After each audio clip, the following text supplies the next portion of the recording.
শিয়া শব্দের অর্থ আমাদের জেনে নেওয়া দরকার। শিয়া শব্দটি বলতে মূলত দল, উপদল বা অনুসারীদের কোনো গোষ্ঠী এটা বোঝানো হয়। শিয়া বলতে বোঝানো হয় শিয়াতু আলিয়িন বা আলী রাদিয়াল্লাহু তাআলা আনহুর অনুসারী গোষ্ঠী, এদেরকে শিয়া বলা হয়। বা আহলে বাইত রাসূল করিম সাল্লাল্লাহু আলাইহি সাল্লামের পরিবার কেন্দ্রিক যাদের ভক্তি, বিশ্বাস এগুলো গড়ে উঠেছে তাদেরকে সাধারণত শিয়া বলা হয়। শিয়াদের উৎপত্তি এটা সাহাবায়ে কেরাম রিদওয়ানুল্লাহি তাআলা আজমাইন তাদের যুগ থেকেই বলতে পারি। এবং শিয়াদের উৎপত্তির পেছনে যে লোকটি ছিল তার নাম হলো আব্দুল্লাহ ইবনে সাবা। ইহুদি ছিল, পরবর্তীতে সে মুসলিমদের বেশ ধারণ করে মুসলিমদের ক্ষতি সাধন করার জন্যই মূলত এই গ্রুপটির তারা আবিষ্কার করে। শিয়াদের সম্পর্কে আমাদের দেশের সাধারণ মুসলমানদের মধ্যে ধারণা খুবই কম। আমরা অনেকেই মনে করি মুসলিমদের মধ্যেই একটি সাধারণ দল শিয়া, অথচ শিয়াদের যে সমস্ত বিশ্বাস আছে সে বিশ্বাসগুলো ইসলামের একেবারে মৌলিক বিশ্বাসগুলোর সাথে অনেকগুলো বিশ্বাস আছে যেগুলো সাংঘর্ষিক। অনেক ভাই বোনরা মনে করেন যে শিয়াদের সাথে আহলুস সুন্নাহ ওয়াল জামাআতের অর্থাৎ যারা কোরআন এবং সুন্নাহকে দলিল হিসাবে গ্রহণ করে সেটাকে অনুসরণ করে তাদের সাথে শিয়াদের একটা পার্থক্য তারা মনে করেন যে শুধুমাত্র খেলাফত নিয়ে, অর্থাৎ আবু বকর রাদিয়াল্লাহু তাআলা এবং আলী রাদিয়াল্লাহু তাআলা আনহুর ভিতরে কে বেশি খেলাফতের হকদার এটা নিয়ে মত পার্থক্য। আসলে বিষয়টা তা নয়, বরং শিয়াদের বিশ্বাসগুলোকে একত্র করা কঠিন। তাদের মধ্যে অনেকগুলো দল উপদল আছে, তার ভিতরে কমন কিছু বিশ্বাস আছে বেশিরভাগ শিয়ারা লালন করে।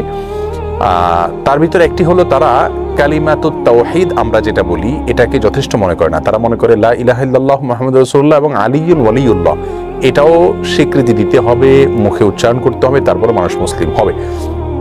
তাদের মধ্যে কোনো কোনো গ্রুপ আছে যারা কোরআনে কারীমের ৩০ পারার যে কোরআন এটার ব্যাপারে তারা সন্দেহ পোষণ করে এবং তারা কোরআনের বিকৃতিতে বিশ্বাস করে বা বিকৃতি করে, এটাকে তারা সঠিক মনে করে বিকৃতি করে থাকে। তাদের মধ্যে বড় অংশ বা সবচেয়ে বেশি অংশ বলা যেতে পারে, প্রায় সবাই বলা যেতে পারে, তারা সাহাবীদেরকে সবাইকে কয়েকজন বাদে আলী রাদিয়াল্লাহু তাআলা আনহু, আব্বাস রাদিয়াল্লাহু তাআলা আনহু সহ কয়েকজন বাদে হাসান হোসেন, ফাতেমা রাদিয়াল্লাহু তাআলা আনহুম সহ আহলে বাইত যারা তারা ছাড়া বাকিদেরকে তারা কাফের মনে করে এবং সাহাবীদেরকে গালমন্দ করাটা এটাকে তারা সওয়াবের কাজ মনে করে, ইবাদত মনে করে। আয়েশা রাদিয়াল্লাহু তাআলা আনহা রাসূল আকরাম সাল্লাল্লাহু আলাইহি ওয়াসাল্লামের সহধর্মিণী, তার চরিত্র নিয়ে তারা সন্দেহ করে, যার চরিত্রের বিষয়ে কোরআনে কারীমে সূরা নূরে আল্লাহ সুবহানাহু ওয়া তাআলা পরিষ্কারভাবে ঘোষণা দিয়েছেন। যাই হোক, এ হলো মোটামুটি শিয়াদের কয়েকটা জঘন্য বিশ্বাসের আলোচনা। এবারে আসি শিয়াদের একটা বিশেষ দল, তাদেরকে ইসনা আশারিয়া বলা হয়। মূলত ইসনা আশার শব্দের অর্থ হলো 12।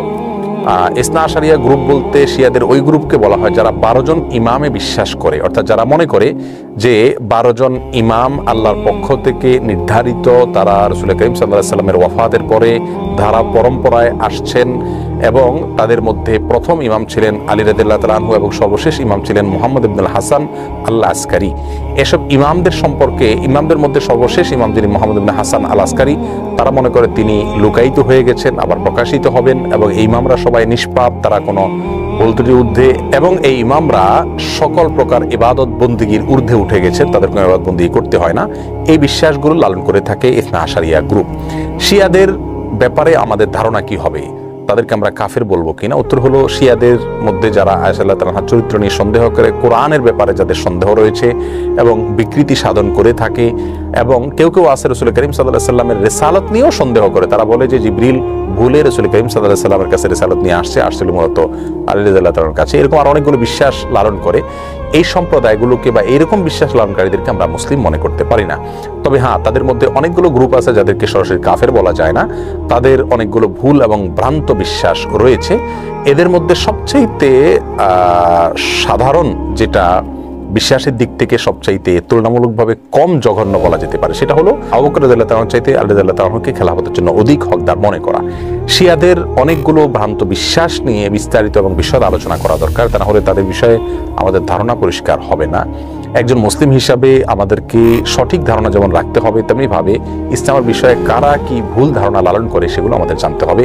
কোরআন নিয়ে যারা সন্দেহ করে, সাহাবীদেরকে যারা গালমন্দ করে, সাহাবীদেরকে যারা কাফের মনে করে এবং রাসূল করিম সাল্লাল্লাহু আলাইহি ওয়াসাল্লামের সহধর্মিণীর চরিত্র নিয়ে যারা সন্দেহ করে, কোরআনের বিকৃতি যারা সাধন করে, এদের ব্যাপারে আমাদের ধারণা কি হওয়া উচিত সেটা আমার মনে হয় যে কোনো সাধারণ দর্শক শ্রোতাই আমরা সহজেই সিদ্ধান্ত নিতে পারবো। আল্লাহ তাআলা আমাদের সকলকে সঠিকটা বুঝার তৌফিক দান করুন।